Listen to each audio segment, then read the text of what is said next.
ये समझना पड़ेगा कि हमारे को जो टैट की पिक्चर होती है थीमेटिक परसेप्शन की, वो जनरली थोड़ी सी क्लियर पिक्चर होती है, और पीपीडीटी की जो पिक्चर होती है वो जनरली थोड़ी सी हेजी होती है।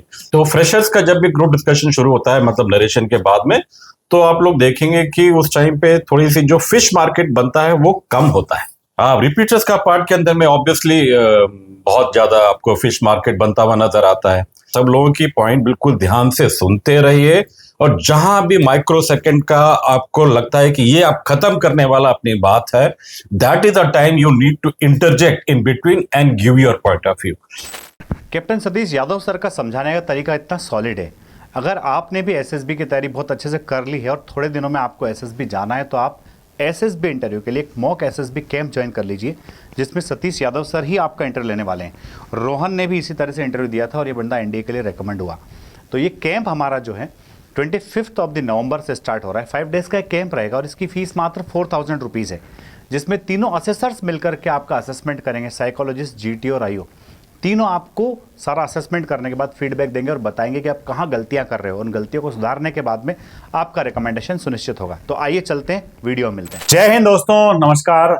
आई होप आप लोगों के एसएसबी इंटरव्यू की तैयारी बहुत अच्छी चल रही होगी। और हमारे साथ में आज कैप्टन सतीश यादव सर हैं, जिन्होंने लगभग 37 ईयर्स तक इंडियन नेवी को सर्व किया है। सर को लगभग 17 to 18 ईयर्स का एसएसबी इंटरव्यू का एक्सपीरियंस है। उसमें सर ने लगभग 8 ईयर्स तक DIPR में अपनी सेवाएं दी है। सर, आपका सबसे पहले बहुत बहुत स्वागत है।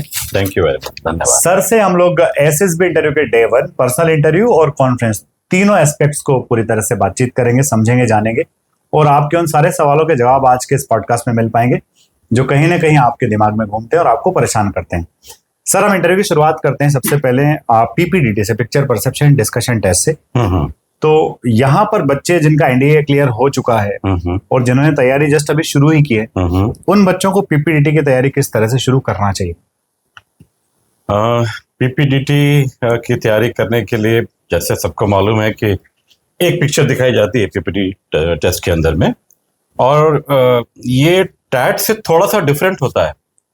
तो ये समझना पड़ेगा कि हमारे को जो टैट की पिक्चर होती है थीमेटिक परसेप्शन की, वो जनरली थोड़ी सी क्लियर पिक्चर होती है, और पीपीडीटी की जो पिक्चर होती है वो जनरली थोड़ी सी हेजी होती है। और ये इसका जो उसके नाम में ही ये चीज समाहित है कि पिक्चर परसेप्शन। तो यहाँ पर बेसिकली आपका परसेप्शन क्या है वो, इसीलिए जो हेजी पिक्चर दी जाती है, तो उस पर आपका परसेप्शन कैसे निकल के आता है, और वहां पे थोड़ी सी वैरायटी आती है स्टोरी बनाने के अंदर में। तो इसलिए वहां पे जानबूझ के हेजी पिक्चर दी जाती है। तो उसके लिए हमारे को जब भी तैयारी करनी है पीपीडीटी के लिए, तो सब बच्चों को कुछ ऐसी ही पिक्चर चुननी चाहिए जो अवेलेबल है, इंटरनेट पे भी अवेलेबल है, किताबों में भी अवेलेबल है। तो try to actually make stories using हेजी पिक्चर। तो सबसे बड़ी बात सर ने कही है, क्योंकि हम लोग जब प्रिपरेशन कर रहे होते हैं तो ध्यान नहीं देते हैं, डिफरेंशिएट नहीं करते हैं कि पिक्चर जो है टेट का है या फिर पीपीडीटी का है। सर, दूसरा इसमें एक बड़ा पहलू आता है कि बच्चा स्टोरी लिख लेता है, बट मेन पार्ट आता है नरेशन। नरेशन में कौन सी सावधानियां बच्चे को बरतना चाहिए? नरेशन, उसके लिए जो टाइम लिमिट दी जाती है, सबको मालूम है कि हम लोग 1 मिनट का टाइम देते हैं, या कह लीजिए कि 50 सेकेंड्स टू 60 सेकेंड्स का टाइम मिलता है आपको। तो नरेशन जब आपको करना है, तो जो सावधानियां बरतनी है, ये इंस्ट्रक्शंस में भी जीटीओ बोलता है कि हमारे को एक दूसरे को एड्रेस नहीं करना है, हमको गुड मॉर्निंग सर नहीं बोलना है, हमको अपना इंट्रोडक्शन नहीं देना है, हमको स्ट्रेट अवे नरेशन पे आना है। जो आपने देखा, जो आपने स्टोरी बनाई, उसको आप सीधे स्ट्रेट अवे नरेशन पे आइए। तो अपना समय मत गवाइए ये गुड मॉर्निंग करने के लिए और I am so and so बोलने के लिए, इसकी कोई जरूरत नहीं है।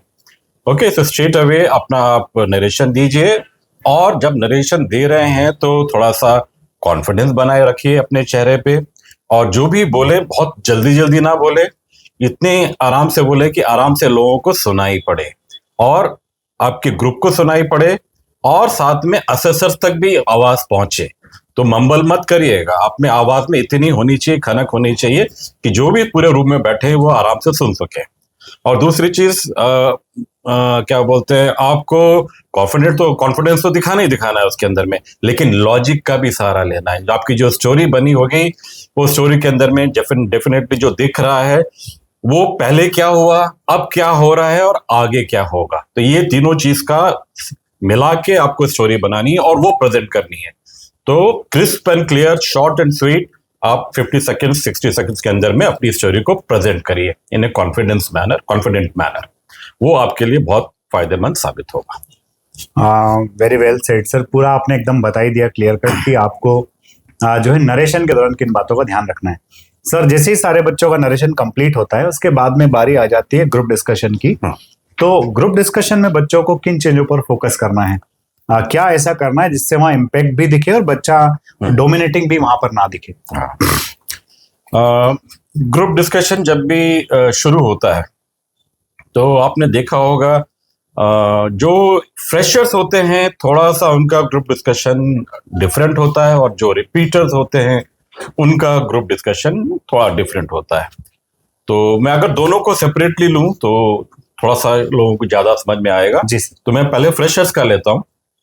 तो फ्रेशर्स का जब भी ग्रुप डिस्कशन शुरू होता है, मतलब नरेशन के बाद में, तो आप लोग देखेंगे कि उस टाइम पे थोड़ी सी जो फिश मार्केट बनता है वो कम होता है। यहाँ पर चूंकि सब लोग नए आते हैं, पहली बार कर रहे होते हैं, तो वो इतना ज्यादा डोमिनेट करने की कोशिश नहीं करते, बीच बीच में बोलने की कोशिश नहीं करते, तो थोड़ा सा आपको टाइम मिलता है। यहाँ पर आपको फिश मार्केट कम बनता हुआ नजर आता है। और इसलिए जो पहली बार में अगर आप कर रहे हो, फ्रेशर बन के जा रहे हो, तो ये आपके लिए एक बहुत गोल्डन अपॉर्चुनिटी होती है कि नरेशन के अंदर में और सॉरी डिस्कशन के अंदर में आप इस तरह से अपने आप को साबित करिए कि आपको लगे कि आप जो कॉमन स्टोरी बनाना है उसको बनाने में आपकी पूरी भूमिका रही है, उसमें आप सहायता कर रहे हैं, और कॉमन स्टोरी बनाने के अंदर में पूरे ग्रुप को लीड करते हुए दिखे कि आप रैली कर रहे हैं सारे मेंबर्स को towards the making of formulation of common story. तो इस तरह के आपके सारे अटेम्प्ट होने चाहिए। एक बार बोलिए, 2 बार बोलिए, 3 बार बोलिए, लेकिन बोलिए जरूर। और किसी को कट नहीं करना है। यू नीड नॉट टू से कि तुम्हारा पॉइंट गलत है या I am not agreeing with so and so and so. Rather आपको सपोर्टिव नेचर लगना चाहिए। किसी का अच्छा पॉइंट मिले तो उसको सपोर्ट भी करिए, because it is an team game kind of a thing. तो ये आपको टीम स्पिरिट दिखानी है और मिलके ही काम करना है। अल्टीमेटली आपकी जो स्टोरी बनेगी वो पूरी सबके पॉइंट को लेके बननी चाहिए। तो इन चीजों पे ध्यान रखिए। तो सर रिपीटर्स वाला पार्ट? रिपीटर्स का पार्ट के अंदर में ऑब्वियसली बहुत ज्यादा आपको फिश मार्केट बनता हुआ नजर आता है। तो यहाँ पर सबको अपने पॉइंट रखने में काफी दिक्कत आती है। फिर वही एक चुनौती बन जाती है। वही एक चुनौती बन जाती है, सही कह रहे हैं आप।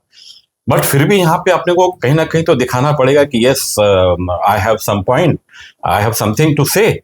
तो जैसे ही आपका नरेशन खत्म हुआ, somebody will start, कोई ना कोई तो शुरू करेगा। वो अगर आप शुरू करने वाले आप ही हैं तो अच्छी बात है, नहीं भी हैं तो लेकिन सब लोगों की पॉइंट बिल्कुल ध्यान से सुनते रहिए। और जहां भी माइक्रो सेकंड का आपको लगता है कि ये आप खत्म करने वाला अपनी बात है, that is the time you need to interject in between and give your point of view. आपको वही माइक्रो सेकंड को कैप्चर करना है और अपना पॉइंट देना है। और ये 1 बार 2 बार 3-4 बार आप करेंगे और लॉजिकल बात करेंगे तो डेफिनेटली पूरा का पूरा ग्रुप आपकी बात को सुनेगा और आपके साथ में आ जाएगा। ये कोशिश करनी पड़ेगी आपको। तो आई होप आपको पीपीटीटी वाला पोर्शन बहुत अच्छे से समझ में आ गया होगा।